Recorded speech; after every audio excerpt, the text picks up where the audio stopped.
Welcome back to my channel కళ్యాణం foods. ఈరోజు నేను వంకాయ బజ్జీ కూర చేయబోతున్నాను.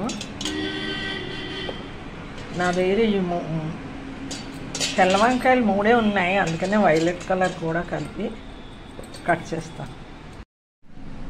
వంకాయ కట్ చేసుకుంటున్నాను నేను.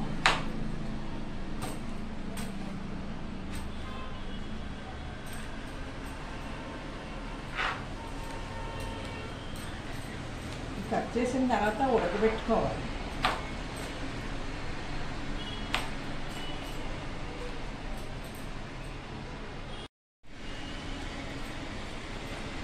ఈ వంకాయ ముక్కల్లో కొంచెం సాల్ట్ వేసుకోవాలి, కండ్ర పట్టకుండా.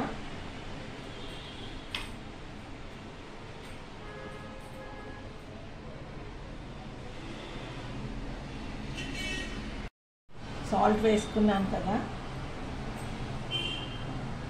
పసుపు వేసి ఉడకబెట్టుకోవాలి. ఉడకబెట్టుకుంటున్నాను. ఈ వంకాయ బజ్జీలో 2 ఉల్లిపాయలైనా వేయాలి. 1 2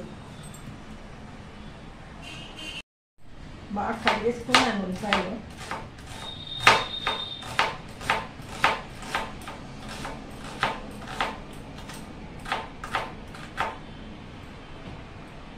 ఇలా చిన్న చిన్న ముక్కలు కట్ చేసుకోవాలి.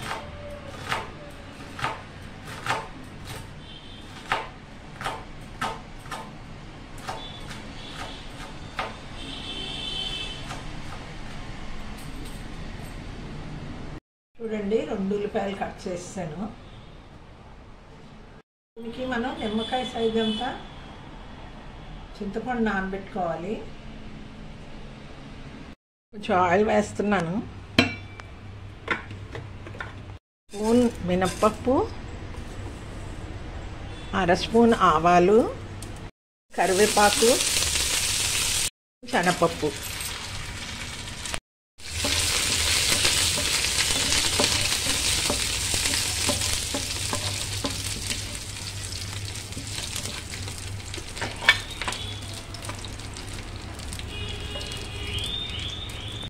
తర్వాత ఉల్లిపాయలు వేసుకుంటున్నాను.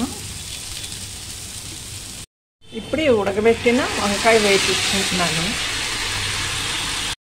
కొంచెం పసుపు వేసుకుందాం, ముందు వేసి ఉడకబెట్టాను కదా, అందుకే పెద్దగా అవసరం ఏం లేదు. అలాగే కొంచెం సాల్ట్ కూడా. చింతపండు గుజ్జు వేసుకుంటున్నాను, తీసాను కదా అది. ఇందులో బెల్లం వేసుకుంటే రుచి బాగుంటుంది, అందుకనే బెల్లం వేసుకుంటున్నాను. ఇందులో 1 స్పూన్ జీలకర్ర పొడి, 1/2 స్పూన్ కారపొడి,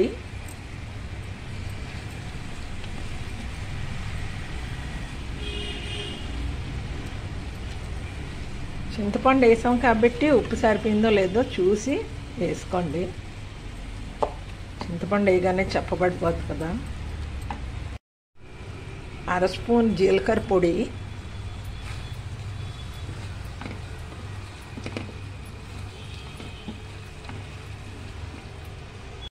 చూడండి, వంకాయ బజ్జీ కూర రెడీ అయిపోయింది. ఈ వీడియో కానీ మీకు నచ్చినట్టయితే లైక్ చేయండి, షేర్ చేయండి, సబ్స్క్రైబ్ చేయండి. సబ్స్క్రైబ్ చేయని వాళ్ళు ఉంటే సబ్స్క్రైబ్ చేసుకోండి. మీరు కూడా ఈ విధంగా చేయండి. నమస్తే.